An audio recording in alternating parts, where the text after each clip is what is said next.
My life has always been difficult since the moment I was born.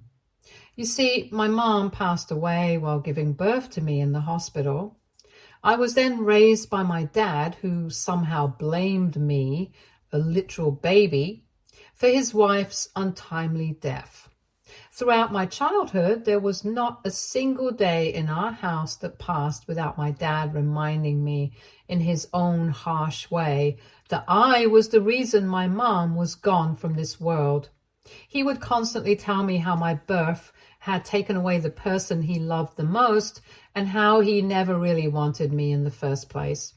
He would point out that because my life had come at such a high cost, I needed to work hard and live up to it. Otherwise, my mom's death would have been in vain. As you can imagine, hearing those harsh words as a child was devastating.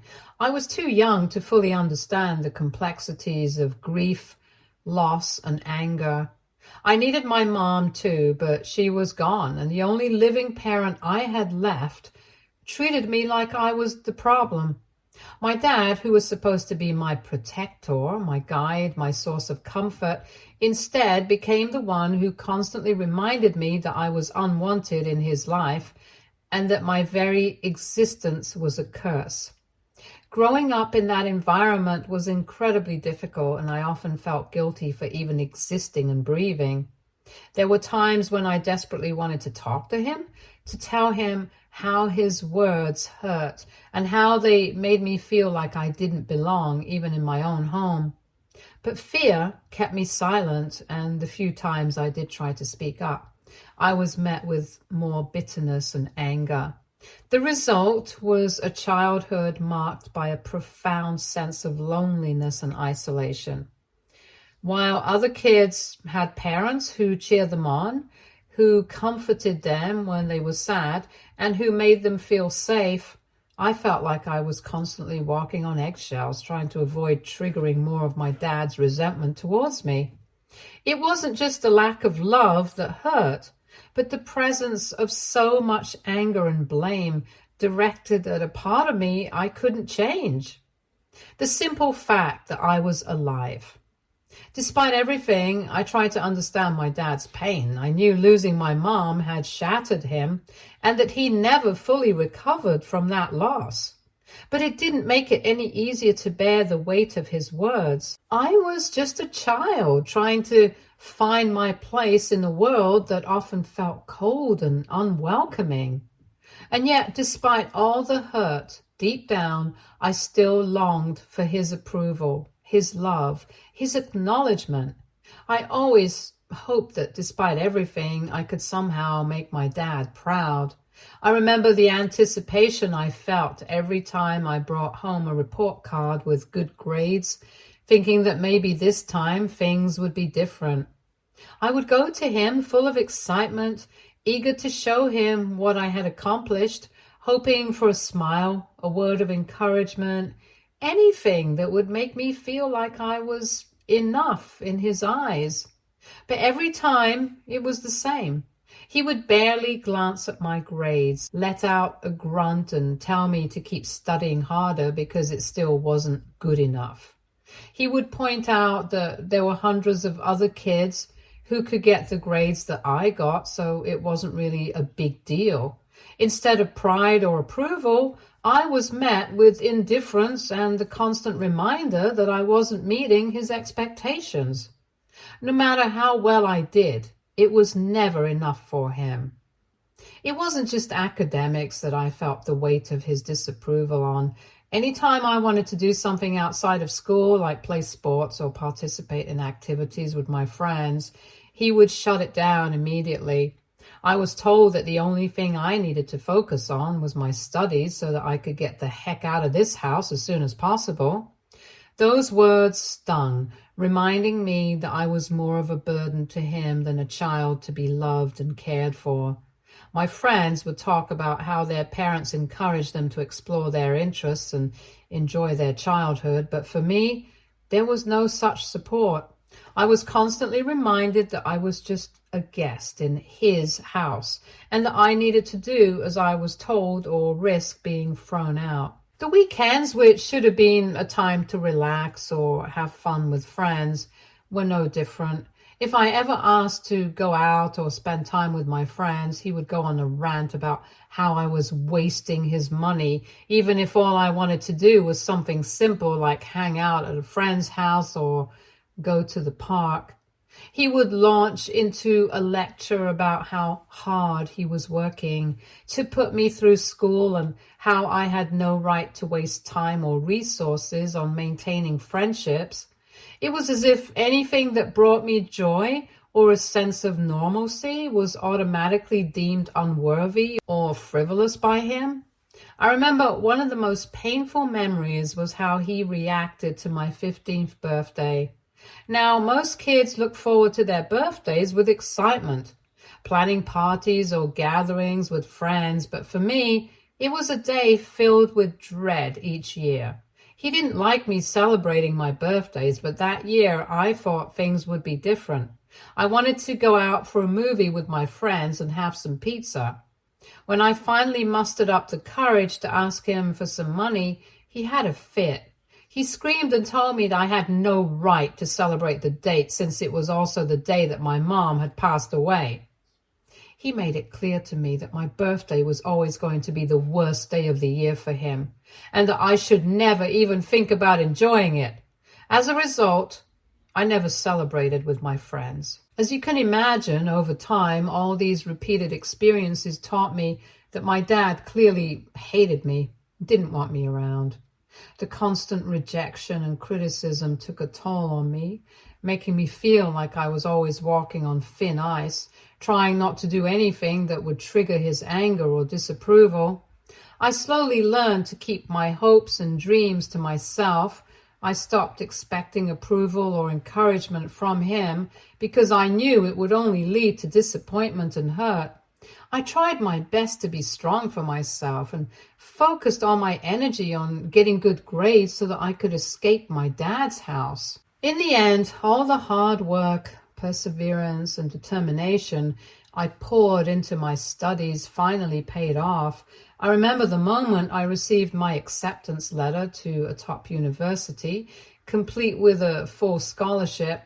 It was a mix of relief and pride. I was finally getting out of the house, away from my dad's oppressive grip, and stepping into a new chapter of my life where I could live on my own terms. Leaving home felt like a huge weight had been lifted off my shoulders. For the first time in my life, I was truly free. Those 4 years in college was some of the best days of my life. It was a period of self-discovery, growth, and joy. I could finally live like a normal young adult, experiencing all the things that had been out of reach for so long. My dad no longer had control over me, although he tried to extend his influence even from afar, but I didn't listen to him anymore. I had spent enough of my life under his thumb, and now it was my time to make my own decisions and to carve out the life I wanted for myself. Despite all the newfound freedom and the fun of college life, I didn't lose sight of my goals. I kept my grades up, determined to make the most of the opportunity I had worked so hard to earn, but I also made sure to enjoy myself and experience everything college had to offer. I went to parties, joined clubs, made new friends, pursued my hobbies, and finally started living life the way I had always imagined it could be. It was during this time that I met my girlfriend, Sheila. Meeting her was one of the most unexpected yet wonderful things that happened to me in college. From the very beginning, there was something about Sheila that drew me in. We're both incredibly similar, ambitious, driven, and focused on building our careers. But beyond that, what really made our relationship special was the way that we connected on a deeper level. Sheila understood me in a way that no one else ever had. One of the things I loved most about her is how we can just sit together for hours without the need to fill the silence with words. She allows me to be lost in my thoughts, something that's incredibly rare to find in a relationship. With Sheila, I never feel pressured to be anything other than myself. We enjoy each other's company, whether we're talking about our dreams and goals or simply sitting side by side, comfortable in our silence. Sheila was the first person in my life who truly made me feel like I didn't have to carry the weight of guilt that I had been dragging around for so many years. She saw right through the pain that I had been living with, the pain that had become such a constant presence in my life that I almost didn't recognize it as abnormal. Sheila pointed out how deeply wrong it was for my dad to have blamed me for my mom's death and how no child should have to bear such a burden. She encouraged me to seek therapy, something that, up until then, I had never really considered. My dad's words were so deeply ingrained in my mind that I didn't even realize there was a way to escape from their influence. Going to therapy was one of the most transformative experiences of my life. It wasn't easy at first, confronting the reality of my upbringing, acknowledging the trauma I had endured, and learning to dismantle the toxic beliefs I had internalized took a lot of courage and effort. But therapy opened my eyes in a way nothing else had. It allowed me to understand just how flawed my dad's thinking was and how much I deserved better.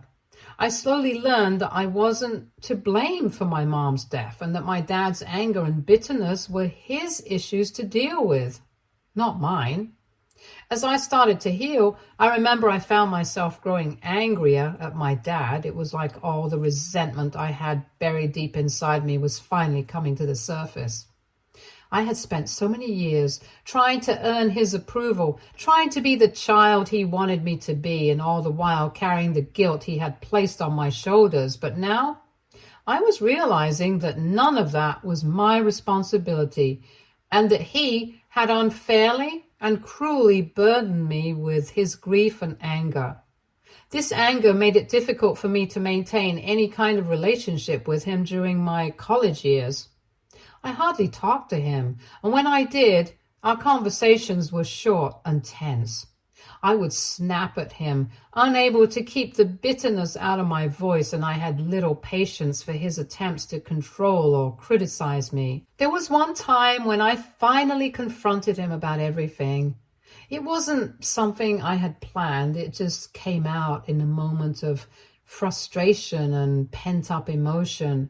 I told him about all the years he had blamed me for my mom's death, how his words and actions had deeply impacted my mental health, and how I wasn't going to let him do that to me anymore. I made it clear that I was done being his scapegoat, and that I deserved to be treated with respect and dignity. Otherwise, I would cut him off permanently from my life. For once, he didn't have anything to say. He didn't apologize, which I had hoped for, but he also didn't deny what I was saying. After that conversation, I noticed a change in the way my dad interacted with me.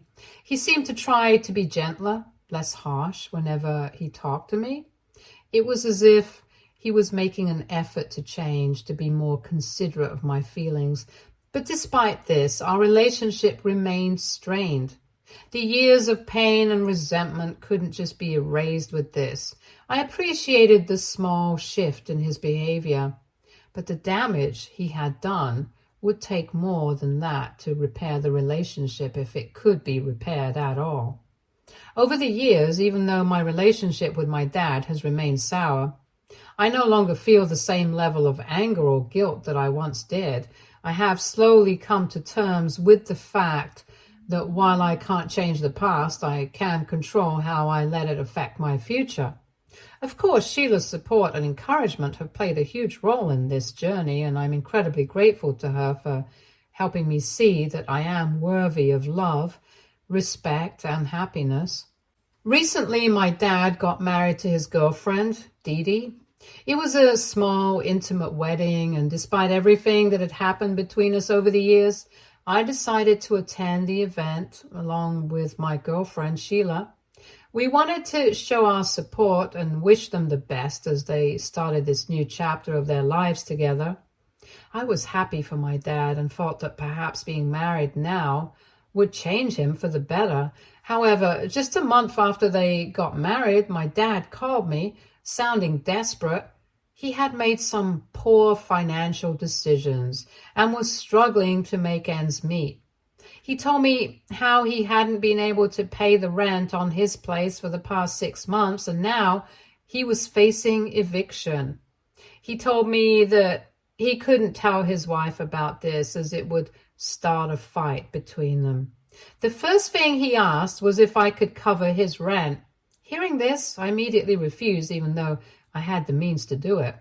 I didn't want to be used as a financial safety net, especially given our complicated history. I've worked hard to build the life I have. I didn't want to set a precedent where he could turn to me for money whenever things went wrong. But after I talked it over with Sheila, I started to feel guilty. I couldn't shake the feeling that maybe I was being too harsh and that despite everything, he was still my dad and maybe he genuinely needed help. So I called my dad back and offered him a compromise. I told him that while I wasn't willing to pay his rent, I would let him and Dee Dee stay with me temporarily since I lived in my house all on my own and had plenty of space for both of them. I told him that they could live at my place until they managed to save enough money to get back on their feet and find a new place. It wasn't an easy decision given everything that had happened between us in the past, but I felt it was the right thing to do. I made it clear that this arrangement was temporary and that I expected him to work towards getting back on his feet. My dad took some time to think about my offer, but he eventually called back and agreed to the arrangement. Within 2 weeks, him and Dee Dee moved into my place and I set up a guest room for them. The first month or so was a period of adjustment for all of us. It had been years since I had lived with my dad, and we were both very different people now. I was no longer the teenager who had to silently endure his criticisms. I was an adult with my own life, habits and routines. Unfortunately, it didn't take long for his old patterns to resurface.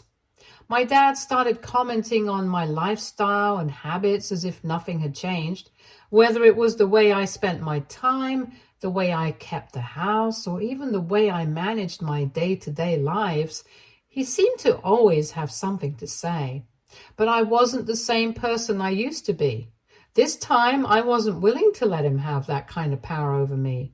Whenever he would start criticizing or trying to control aspects of my life, I would stand my ground and tell him to stop. I would make it clear that he had no right to comment on my choices, especially while living under my roof. I wasn't rude about it, but I was firm. I wasn't going to let him dictate how I should live my life. Not anymore.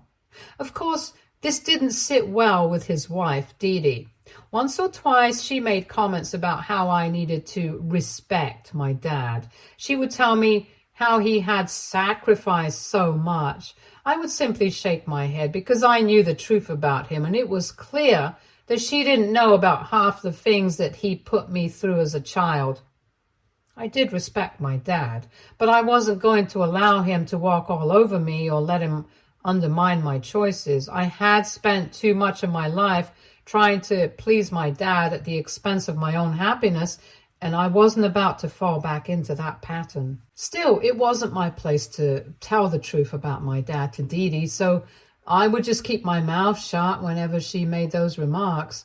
It wasn't worth getting into an argument over. I knew that living together was going to be challenging, but I hoped that with time, we could all find a way to coexist without too much friction. But then, one evening, after a particularly long day at work, I came home to find my dad sitting in the living room watching TV with his wife. The house was a mess, and there were dishes piled up in the kitchen. I asked my dad why he hadn't cleaned up, since I had told him and his wife repeatedly that they needed to pick up their share of the household duties, and it was his day to clean. You know, he started, in that familiar tone that always set my teeth on edge. You are a grown-ass adult who I raised single-handedly after your mom passed away. You should feel ashamed for even asking me to do more work for you at this age. You can wash the dishes yourself." I was so pissed hearing those words that I shot back, saying, "You know what's really embarrassing? The fact that you're sitting here on my sofa in my house, watching my TV, eating my food and ordering me around when you were the one who begged me to move in for free. You and your wife have done nothing to help me out this whole time. Guess what? If you don't feel like doing the dishes, then you can just pack your bags and leave anytime." My dad just stared at me, taken aback by the force of my response. There was a tense silence, and for a moment, I thought he might actually get up and storm out. However, I knew he had nowhere to go, so I turned and walked out of the room, slamming the door to the kitchen behind me, my heart pounding with a mix of anger and frustration. The next morning, I went downstairs and found myself alone in the kitchen with Dee Dee. My dad had likely left early for work. As I was about to exit the kitchen, Dee Dee asked if she could talk with me. I wasn't entirely sure what to expect, but I agreed to sit down and listen. With a serious expression, Dee Dee began to tell me how hurt my dad was after our conversation the previous night. She said that I had no right to treat him that way, especially considering how much money he had supposedly spent to help me buy my house. Naturally, I was taken aback. My dad hadn't given me any financial support since I left for college. I had bought this house with my own money, and I had saved diligently for years. The claim that he had contributed significantly to my purchase was completely unfounded. I asked Dee Dee to clarify what she meant, and she explained that my dad had told her he had used some of his savings to help me buy the house. It was as if a light bulb had gone off, and I almost found it amusing that this was the narrative my dad had fed her. Before I could respond, Dee Dee continued to insist that I should be grateful for the help my dad had supposedly given me. She felt that, given his financial struggles, it was only fair for me to start repaying some of that money back to him by paying rent to them while they stayed with me, since this was basically my dad's house also. Her argument was that it was the least I could do, considering the financial sacrifices my dad had supposedly made for me. I stared at her face and couldn't help it anymore. I started laughing at Dee Dee.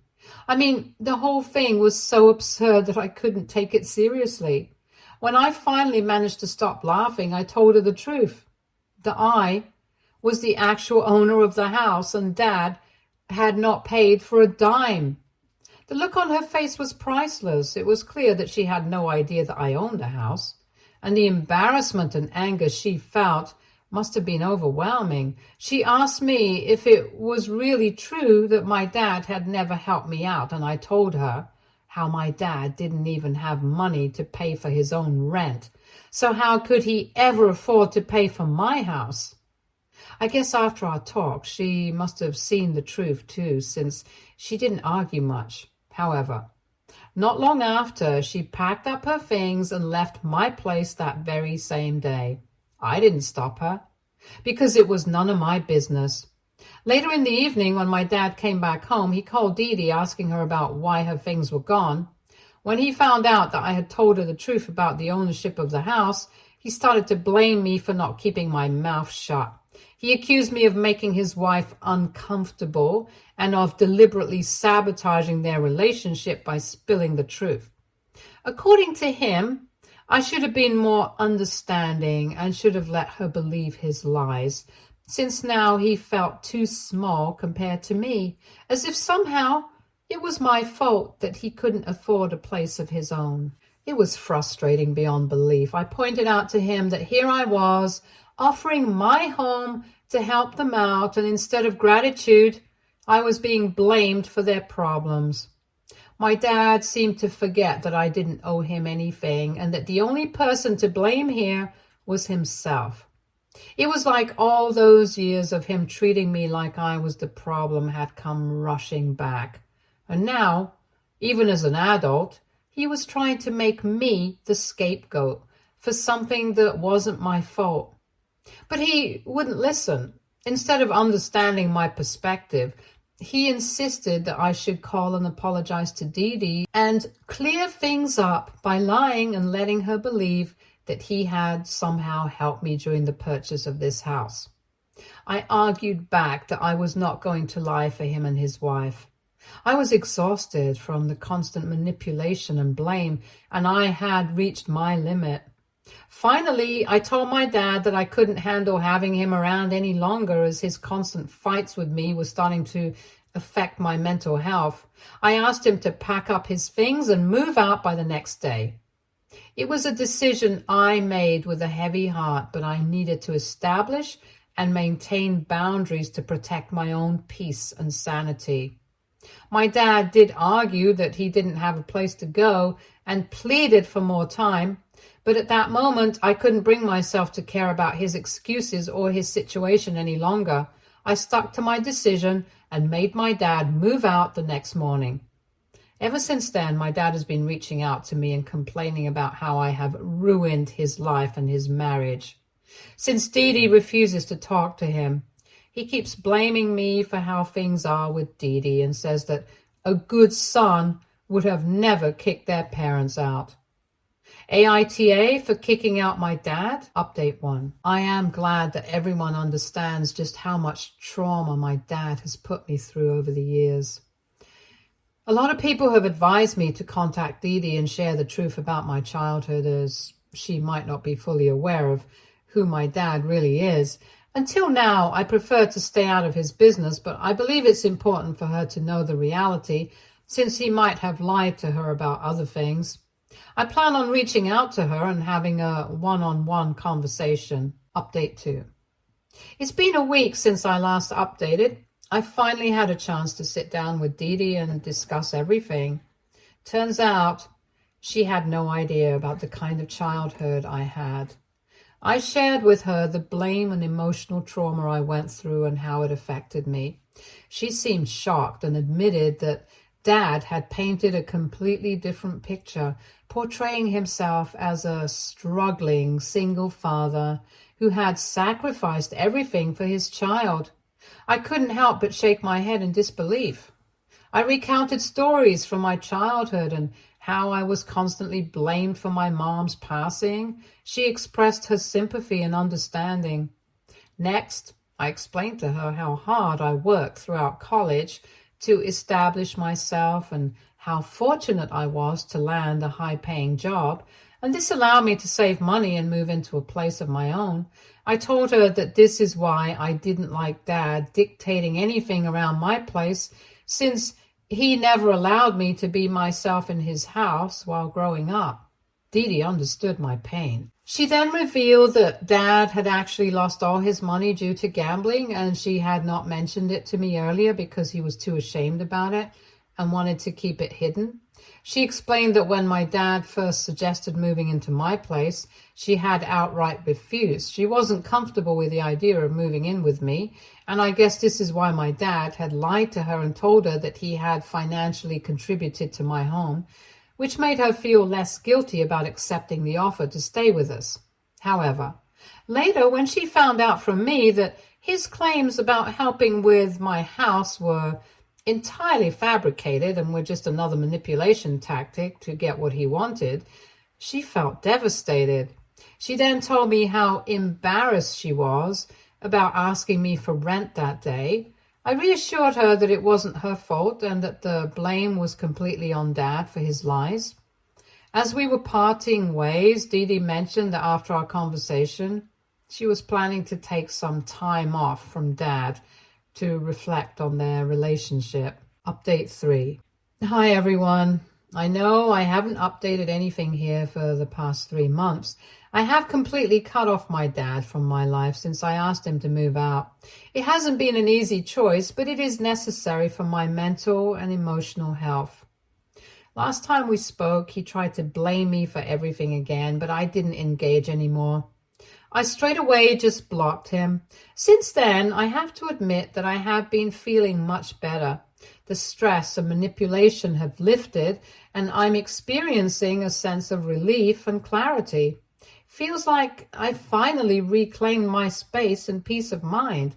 My girlfriend, Sheila, has been incredibly supportive throughout this process. She's been there for me, offering comfort and encouragement and helping me work through my emotions. Her support has made a huge difference, and I'm really grateful for her. With my dad out of the picture and Sheila by my side, I'm slowly finding a new sense of stability and happiness. I'm focusing on building the life I want, pursuing my goals, and enjoying the positive aspects of my relationship. Stay tuned for more stories from Our Girl Relationships.